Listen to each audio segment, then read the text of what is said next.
He's on YouTube? Oh, yeah. Yeah. You look for Damodar.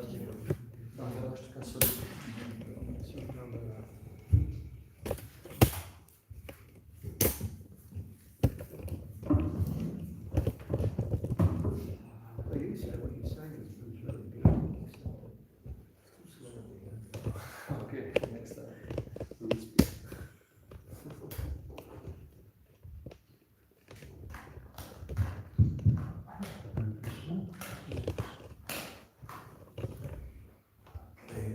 Sorry, I can't read this.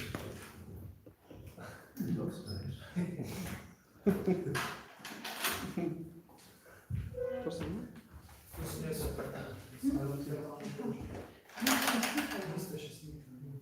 So we'll just go right into the Yeah, let's do. Yeah.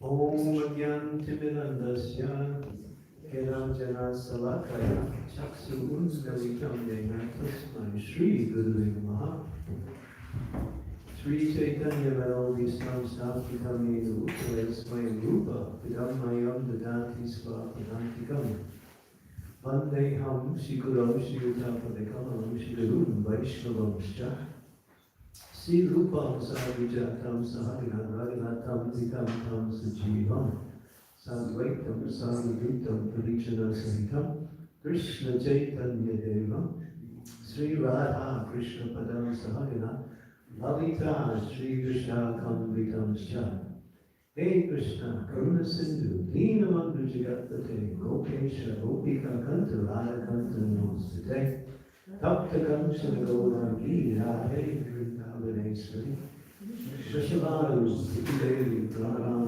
Haritye Panchakalpa Tarubhishta Kripa Sindhu Vedesha Vidanam Bhagavyo Vaishnave Jogo Namaha Shri Krishna Chaitanya Prabhu Nityananda Shri Advaita Gadadhara Srivasadi Gaura Bhaktavinda Hare Krishna Krishna Krishna Hare Hare Hare Ram Ram Hare Hare Shri Panchatattva ki jai Hare Damodar ki jai Damodar month ki jai Shri Prabhupada ki jai.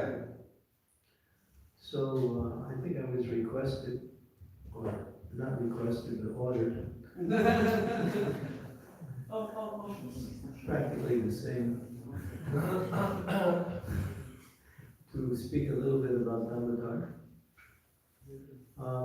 It is quite a lengthy and very detailed pastime. So we'll try to say something that will maybe be interesting for the devotees. This month is called Kartik, Damodar. It's also Radharani's month. It's called Ujjaiswari. She's also known as Ujjaiswari for this particular month. As the next month, which is November, December, generally in the normal year, is the month of Margashirsha, and that is the month of Krishna.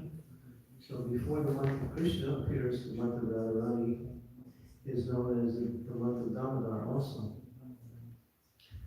So we honor Srimati Radharani in this month as being her month, but then we worship the Lord in his form as a baby, as Sri Damodar. Damo, Dara means Damo, means rope, and Dara means around. One who is bound by the ropes of affection from his mother.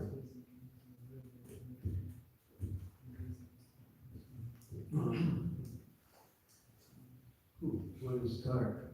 It's really quite a gigantic mountain to scale. But we'll start from somewhere. Krishna has many, many names, and each of the names are characteristics of his qualities and activities. We get a little insight in Krishna's nature when we hear about his particular names. The names given to him by his devotees, or given to him by his characteristics and his qualities that are exhibited in his particular pastimes. So one of the names that is very dear to the devotees is Makan Cho. Makan means butter, and Cho means thief, the butter thief. So Krishna is also known as a thief. A thief is not a person that is so much, what we say, respected, or even allowed in normal circles, but a thief is a person who is doing the wrong thing and is punishable. But Krishna takes on the title of a butter thief. And he's glorified for that. The contradiction in terms is that a thief is someone who steals someone else's property. But Krishna can't steal anyone's property because everything belongs to him. So whatever he steals, he doesn't steal. He's just using his own property. But it appears to be that he should be locked up and punished for at least 6 months in jail without parole. So that's Krishna. He likes to perform activities that are very exciting for his devotees. As a child, we see children who are they're mischievous. The mischievous nature of a child is an indication of the intelligence of the child. The Prabhupada also mentions that when a child is mischievous, it's an indication of intelligence. And of course, there are also other great souls who are children who don't exhibit that mischievousness, but they are more like in samadhi. Those children are quite rare. Such as tomorrow is the disappearance day of Narottam Das Thakur. He was not a mischievous child. He was a very meditative child. But for Krishna, mischievousness is his characteristic. And he enjoys being mischievous. And those who are around him during his mischievous activities find great happiness, although they don't appear to be happy. It's interesting, because in the material world you're either happy or not. But in the spiritual world, you can appear to be miserable, but you can be really happy at the same time. So those who are being victimized by Krishna's thievery are actually very happy, although they may complain. So Krishna, he liked to steal butter, and his mother couldn't understand why. His parents had so many cows, and still he was getting nice milk and butter, milk products, but still he would go to the homes of other gopis, especially there was one gopi named Padmavati. She had very special butter, and Krishna would like to steal that butter.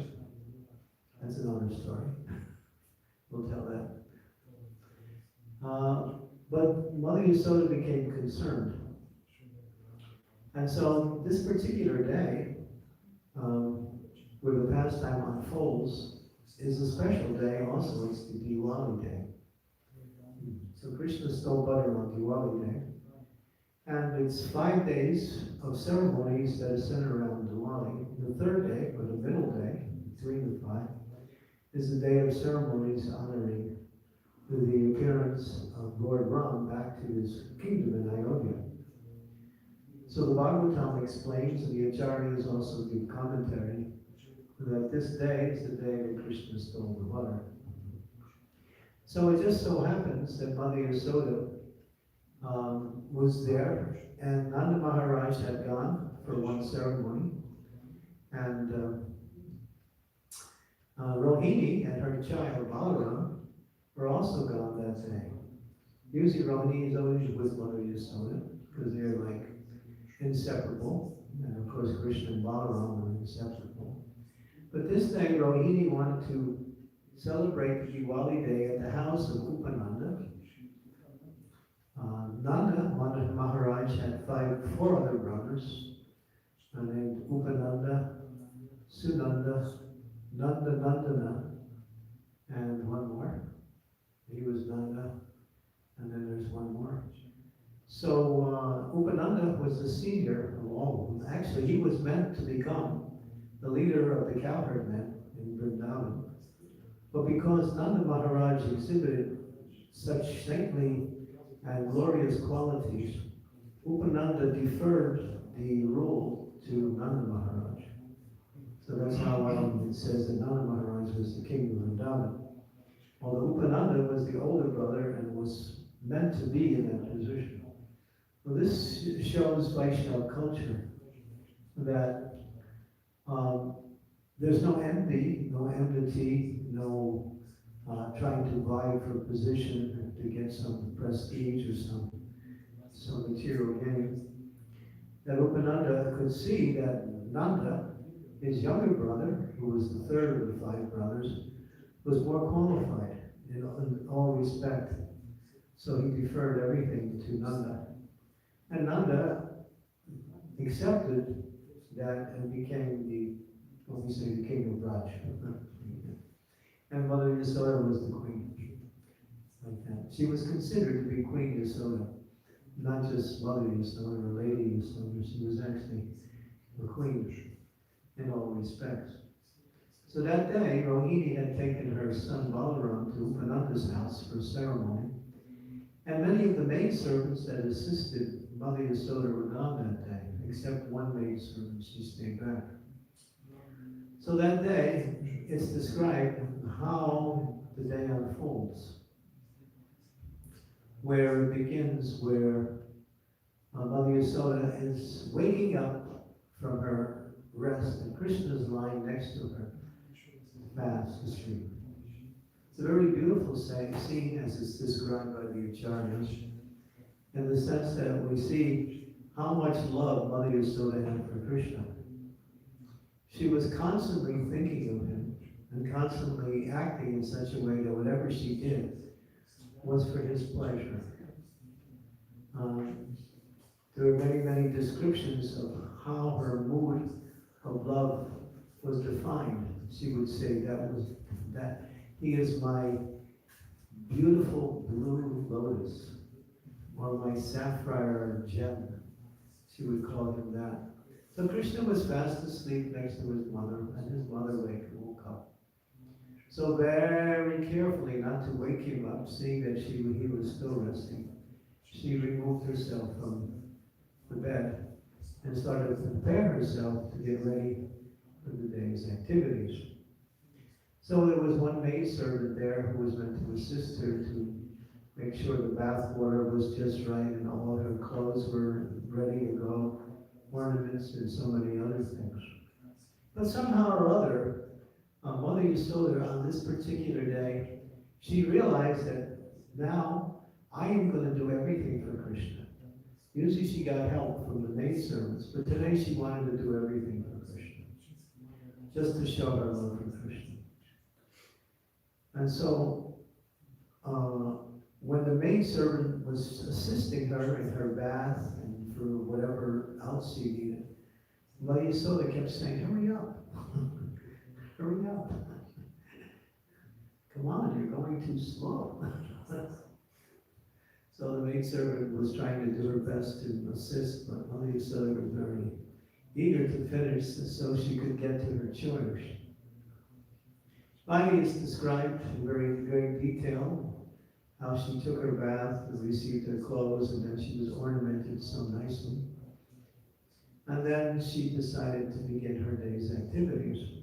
At the same time, she would look over to Krishna and see if he was ready to wake up. But every time she looked, she saw he was still fast asleep. And so now she thought, well, you know, Krishna, he's always going to steal butter from other houses, milk products, and so many things. So I'm going to make the best butter possible.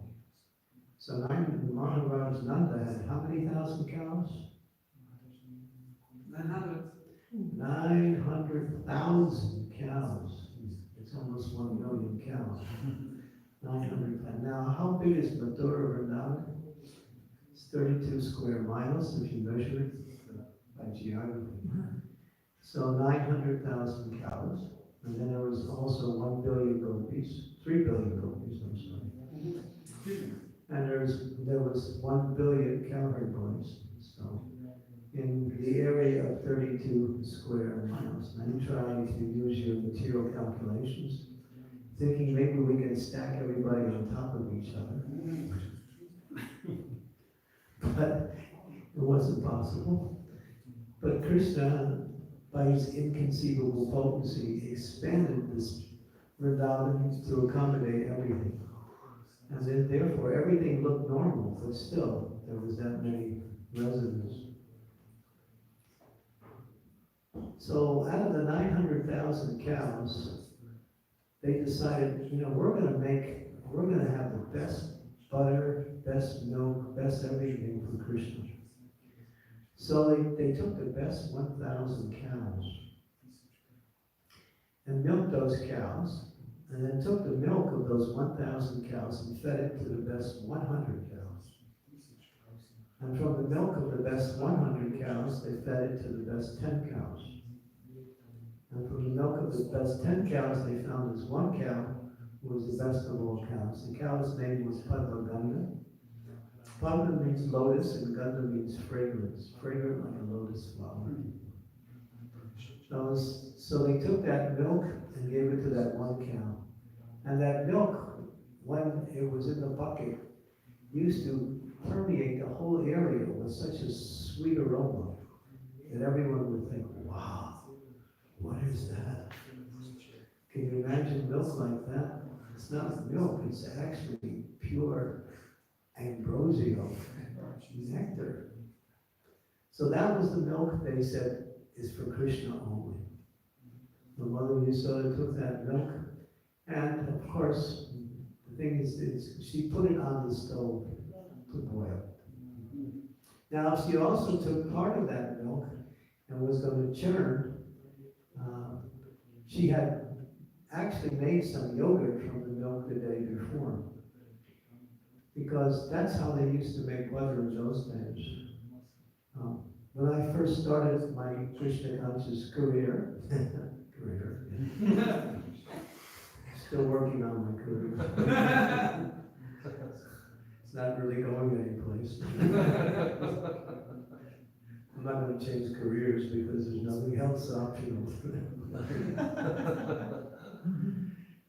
But that was my first service ever, to churn butter.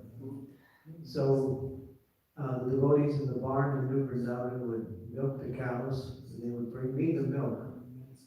And then my duty was to churn the milk. First separate the cream from the milk, and give the milk to the different departments, and then take the cream and churn it into butter. And I had this bucket, actually it was a metal container, and then I had this long stick with a rounded bottom, which had holes all the way around the circumference of that like round thing. There was holes in it, and then there was a stick. And that's how I would churn butter. So then we made butter from cream. But that's not the actual tradition, how to make it. You make it from yogurt. Yeah.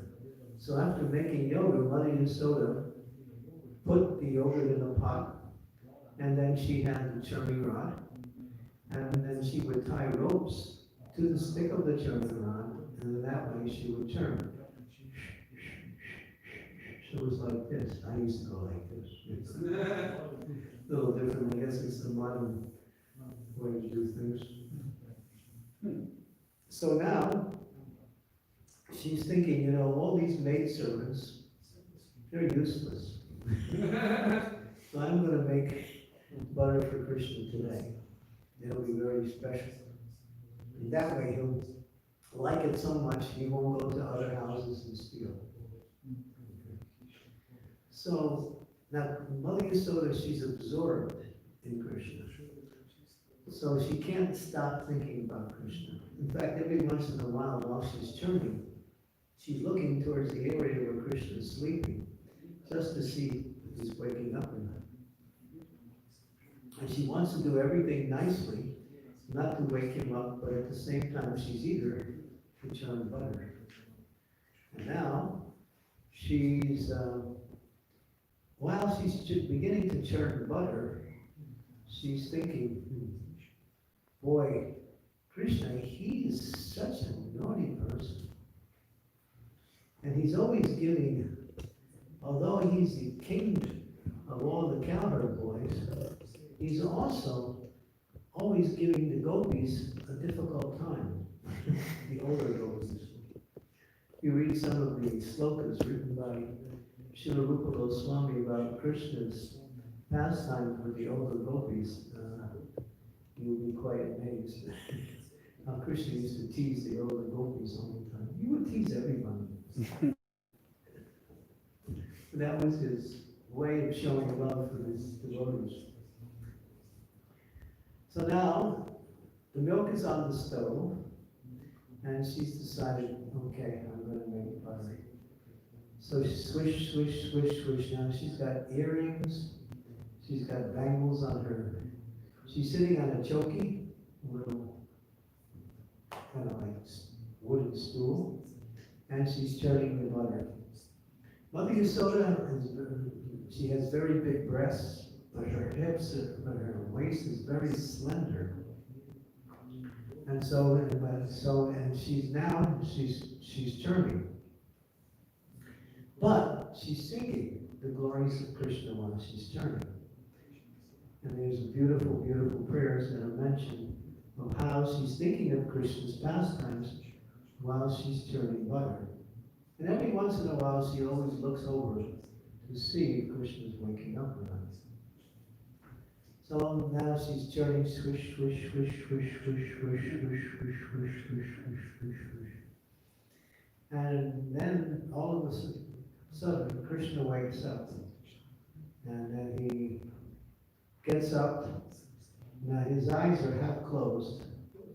And he sees his mother, but then when she looks at him, he closes his eyes again. He doesn't want her to see him looking at her. So then he closes his eyes and she thinks, well, he's still sleepy yet. And then she goes back to churning and then he opens his eyes again. And then she looks over again and Krishna again closes his eyes. So now this is going on. Now she's churning and she's getting absorbed in glorifying Krishna with these beautiful slokas which come out in the form of songs. And now these songs, these were not just songs that were sung, these are songs she composed with her out of her own bhakti for Krishna. Beautiful, beautiful songs. Now Krishna's watching his mother, and he's starting to watch her, and he's experiencing the love that she's exhibiting for him. And he's watching, and he's thinking, should I go over there? He wants to go over there and jump in her lap and just be with her, but then he thinks, I want to watch her. He's watching, and he's enjoying the love that she's feeling for him in himself. This is interesting. When someone loves you, and you can experience that love, sometimes you think about the love that they have for you within your own self. And in that absorption of their love within your own self, you're feeling the happiness of that love. So that was Krishna. He's feeling the happiness of his mother's love for him within his own self, as he's watching her churn butter. Then Krishna's thinking, boy, she has earrings on, and these earrings are so close to her face. Boy, those earrings are really, really fortunate. Boy, I don't get the same amount of affection as those earrings get. And this is Krishna's meditation. So then he's watching and watching. Now she's singing and she's also perspiring because it was difficult for her to turn the water. She was not accustomed to doing this service, but she was doing it today just to please Krishna. So she's getting tired and she's working very hard. But she doesn't care. She's not thinking, oh, I'm so tired, I'm just going to stop. No, this is for Krishna. So devotees can also sometimes experience that when we're doing something for Krishna, we forget about how we feel, whether we feel good or tired or whatever way we feel. We just get absorbed in the service. And whatever we're experiencing on the physical level loses its importance. We don't even notice it. So she was absorbed in singing the glories of the Lord and chanting butter. Of course, she's perspiring, glorifying Krishna. And at the same time, her love is so strong that the milk is coming out of her breasts automatically because she's thinking of Krishna with such love. It says that the love for a mother for a child is the milk that the mother has in the breast for the child. That is known as it's the mother's love. So she was feeling so much love that milk was actually pouring out of her breast. And Krishna was watching all this. And Krishna is just absorbed. Now every time she goes to look at him, he closes his eyes like he's not, you know. So finally, this is going on for some time. And then Krishna says, I can't take it anymore. He wants to go over there and be with her, but at the same time, he wants to watch her in her devotional, as she's singing the songs and showing her love for Krishna. But Krishna is meditating on her, but at the same time, so there's two different types of bhakti. There's bhakti in separation, bhakti in meeting. So in order to enhance the meeting, separation is actually an element of greater intensity. As the intensity of separation increases, the anticipation of meeting also increases. And in that anticipation, the happiness that comes with that meeting becomes greater and greater due to the element of separation. That's why it says that the element of separation is actually stronger than the element of meeting because it creates such a happiness within oneself that one is longing to be with the beloved. So in the same way, Krishna was experiencing his own separation from his mother. Interesting. As he's watching her turn the mother like that. So finally Krishna can't take it anymore. And his love for his mother, he wants to experience it. So then he opens his eyes, and then he comes over to his mother and sits in her lap. Immediately, she's half there and half not. At first, she's absorbed in Krishna internally, in the mood of loving Krishna by singing about Krishna and serving Krishna. But now Krishna personally comes. And now she breaks out of her internal mood into the external mood. And now she sees Krishna, and Krishna jumps on her lap, and she immediately offers her breast milk to Krishna. And she stops her journey. So now she's there, and Krishna's there, and Krishna is enjoying being with his mother immensely. Such loving relationships.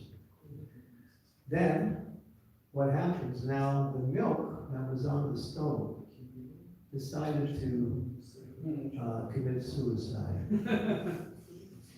This is Jiva Goswami's commentary, that the milk that was boiling on the stove now started to think, oh no, Krishna has so much love for his mother has so much love for him, and because she has unlimited love, she has unlimited milk.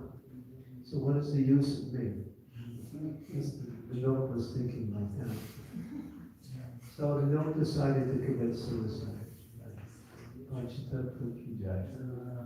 So the milk started boiling over and hitting the stove. And now Mother Yasoda's thinking, oh, the milk is boiling over. And she puts Krishna down. Oh, and goes to check out the milk to make sure it's okay. Why did she do that? She's with Krishna. But we see the example that that milk was for Krishna. And she's thinking, I have to make nice milk products for Krishna from that milk. So that milk should be taken care of. So she goes to take care of the milk. Now Krishna's all alone, and he's thinking, where did my mother go? She was just here, and now he becomes angry. And he decides to show his anger. So he runs into the other next room. He finds a rock and takes the rock and throws it and breaks the butter pot that's hanging from the rafters. Now the butter pot's broken on the bottom and the butter is starting to fall out. But Krishna, for some reason, he pushes this really heavy grinding board underneath the pot. And he stands on the grinding board and he reaches up and starts grabbing the butter. Now he's grabbing the butter, and guess who comes? Monkeys. Headed by the leader of the monkey, what's his name? Dahi-loba. Dahi-loba. Dahi means yogurt, and loba means greed. So he likes yogurt. He's ready for yogurt. So he comes with all his monkey friends. And then Krishna is really happy to see the monkeys, so he starts giving the monkeys all kinds of butter, and more monkeys are coming, so more butter is going out. And so this pastime, as we mentioned, happened on the Diwali day. Why? Because Krishna wanted to reciprocate the love that the monkeys did when he was in his incarnation as Lord Ramchandra. So therefore, on that day, he distributed butter to the monkeys just to show his appreciation for the monkeys who served him when he was in his incarnation of Lord Ramchandra. This is the commentary of the Acharyas. And now, he's eating the butter, and Mother Yasoda, after taking care of the milk, she comes back, and Krishna's gone. Where did he go? He's not here. And she looks, and she sees all this butter everywhere in the place. She looks down, and there's butter prints on the floor. And she's thinking, where is he? He's making a mess. And she runs, and she goes into the next room, and Krishna is still distributing butter to the monkeys. As soon as Mother Yasoda comes in, the monkeys run. Now Krishna becomes frightened, and he's looking this way and that way. When he sees his mother, he thinks, oh, what am I going to do? So she picks up a stick. She happens to find a stick laying nearby. And now she doesn't want to hit him, but she wants to scare him. And you're a mischievous child, and therefore you should be controlled.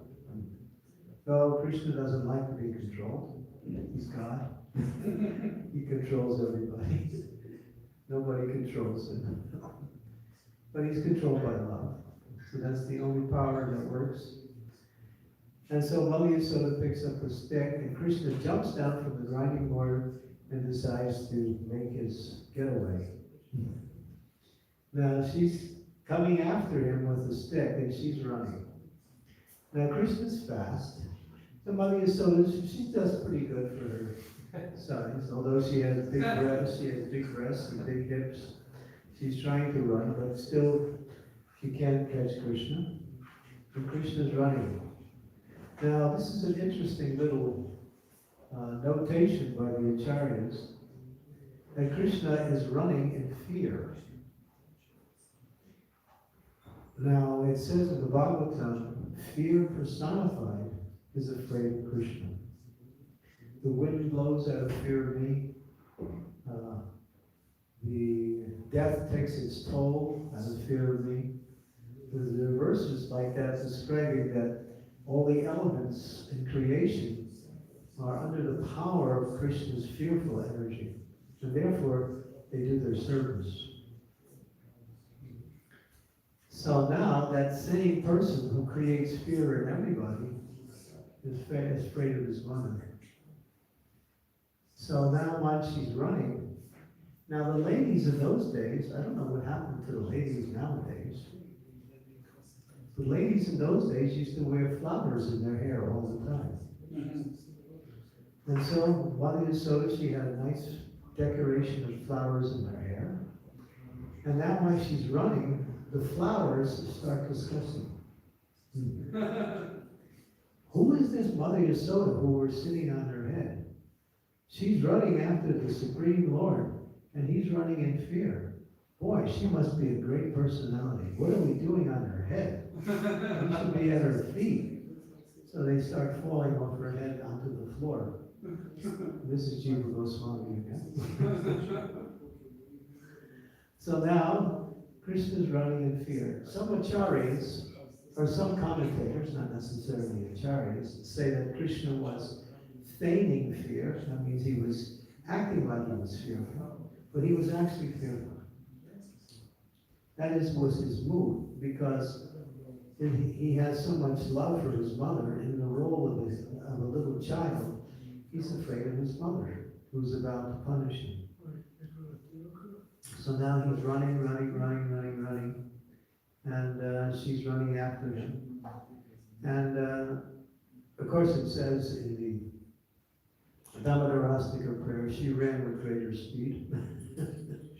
But we doubt that. Krishna saw that his mother was getting tired, so he slowed down. And then she caught him. And she was thinking, now I caught him. I have so many chores to do. And how am I going to do my chores? He's making such a mess. I won't be able to do any work. And it's not like she wanted to do her chores, but her chores were for Krishna. Everything she did for Krishna. So she was thinking, how can I serve Krishna nicely if Krishna's making a mess? So she decided, I think I should tie him up. Now it's interesting because Nanda Maharaj wasn't there. Rohini wasn't there. Many of the cowherd ladies, nobody was there that day. Everyone would have been, not the cowherd ladies, but Nanda Maharaj, Rohini, and other senior persons would have immediately objected to Mother Yasoda tying up Krishna. But because they weren't there, this pastime was enacted. So now she caught him, and she's thinking, you know that grinding mortar? He helped Krishna steal, so he should be tied up too. So she tied the ropes around the grinding mortar, and then she tried to tie that same rope around Krishna's belly, but she was 2 inches too short. So she managed to grab another piece of rope and tie it to the first rope. And again, she wrapped it around Krishna. And guess what? 2 inches too short. Took another piece of rope, did the same, again 2 inches too short. Finally, things started to spread in the area of the village, and some of the other ladies came hearing something was happening. And they saw Mother Yasoda, so they all started to get ropes and give Mother Yasoda different color ropes. Ropes for tying cows, as it says. And so she was putting one rope onto another and just trying to tie it around Krishna. But every time she came to the end, it was always 2 inches too short. And Krishna was not exhibiting his universal form. He was the same size. So, as this was going on, Mother Yasoda was simultaneously laughing and feeling frustrated at the same time. Have you ever had that experience? That something you're trying to do and you can't do it, but at the same time you're laughing. So yeah, so she was feeling like that, mixed emotions. Finally, somebody came, and guess who that person was? Little Radharani. She's a little girl. And she sees, oh, Mother Yasoda needs some help. So she had a little braid in her hair for tying her hair. She took the braid out, gave it to Mother Yasoda. Mother Yasoda put it at the end of the rope, and Krishna was tied up. Therefore, Shri Sri Radha Damodara. That's what we get it. We don't say Yasoda Damodara, we say Radha Damodara. And this part of the pastime is mentioned by Srila Bhakti Siddhanta Saraswati. He's the one that writes this commentary that Radharani appears and gave that little top knot for tying up Krishna. There's Shri Sri Radha Damodara. So if you go to Vrindavan, or even if you go to, what is the name, Jaipur? The original giant Radha Damodar deities are in Jaipur. And every day, during this month, they perform this pastime, where Radharani is tying up Krishna. And Radharani has a vine. It's just like a vine from a tree. And she's holding it, and it's wrapped around Krishna, like that. So in that way, they exhibit this pastime, both in Vrindavan and in Jaipur. So now Krishna's tied up, and Mother Yasoda is thinking, now I can do my chores. So she leaves. Should I stop there? So I'll continue tomorrow night with the rest of the pastime, because it's also very interesting. There's much more to this Leela. Of course, there's so many little innuendos describing the loving mood of Krishna and his mother that really charms the heart when you read these stories. But one thing we should mention, and this is significant about the nature of God, because in order to practice Krishna consciousness, we should try to understand the nature of God. It's difficult to understand the nature of God. In fact, it's impossible to understand the nature of God. But we get a little indication that God is Swarat. Swarat means he's fully independent. He does what he wants when he wants. Or doesn't do anything, even though he's supposed to do something. In other words, no one controls God. But he always acts for everyone's best welfare, so therefore he's all good. But there's another element which really indicates a little bit about his nature, and that is that although he is independent, still he's controlled by love. And this is the essence of the Lord's mood in his pastimes with his devotees. That you'll see when Krishna left Vrindavan and went to Mathura to take care of Kamsa, and then establish Ugrasena on the throne, and then to fortify Mathura from all the other armies that were attacking Mathura after Kamsa was killed. Krishna was in anxiety because the residents of Vrindavan were wanting him to come back, and Krishna wanted him to come back also.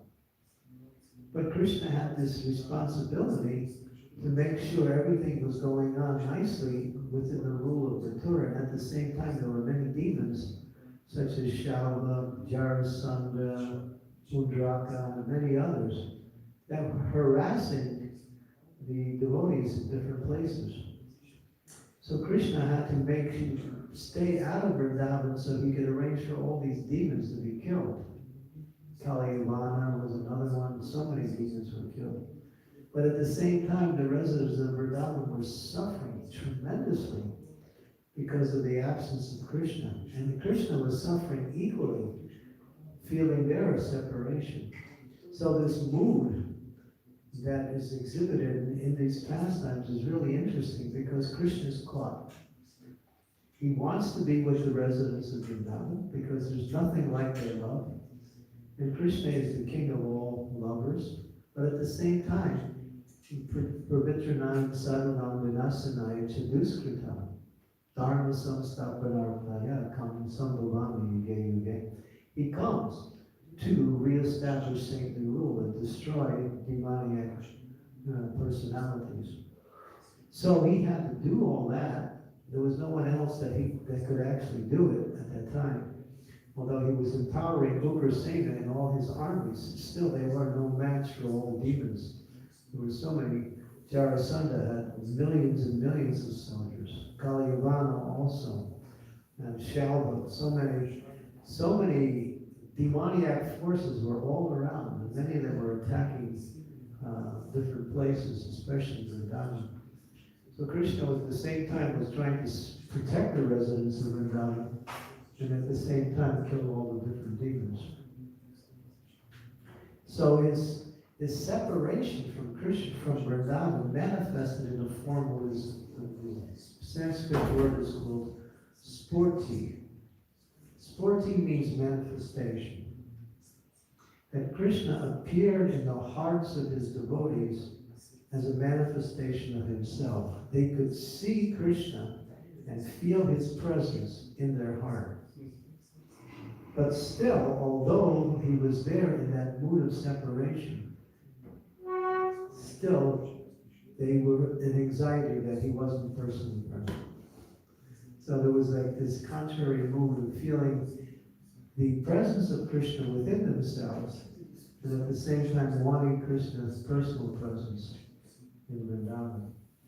So Krishna, he's struggling to finish up his business of killing all the demons, and at the same time get back to Vrindavan as fast as he can. And it was a big job because the demons were really in profuse numbers at that time. As it says, when the world was overburdened with demoniac forces, the Lord appeared in his form as Krishna.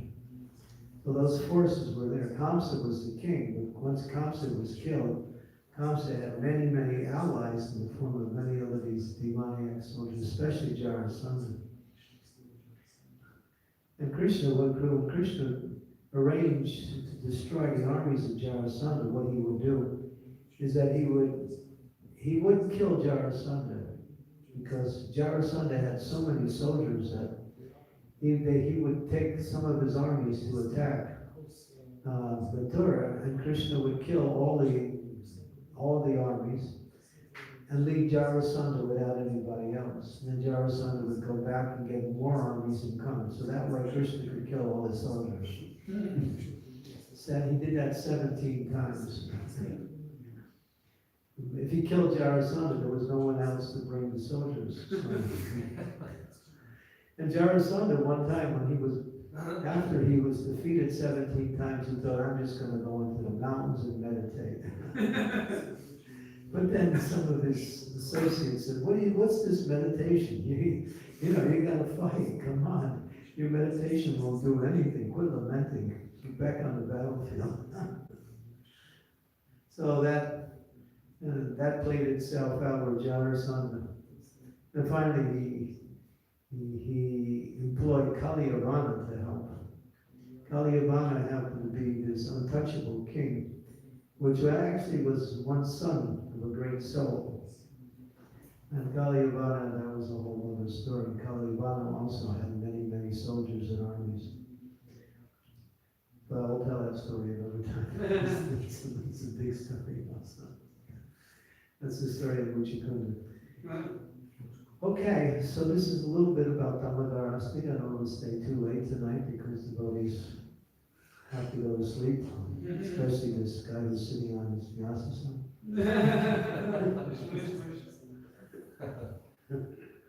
So we've been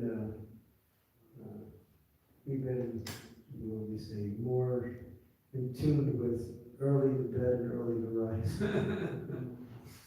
makes you healthy, wealthy, and wise. We used to have another saying when I was a kid: early to bed and early to rise. Your girlfriend goes out with the other guys. That's not very transparent.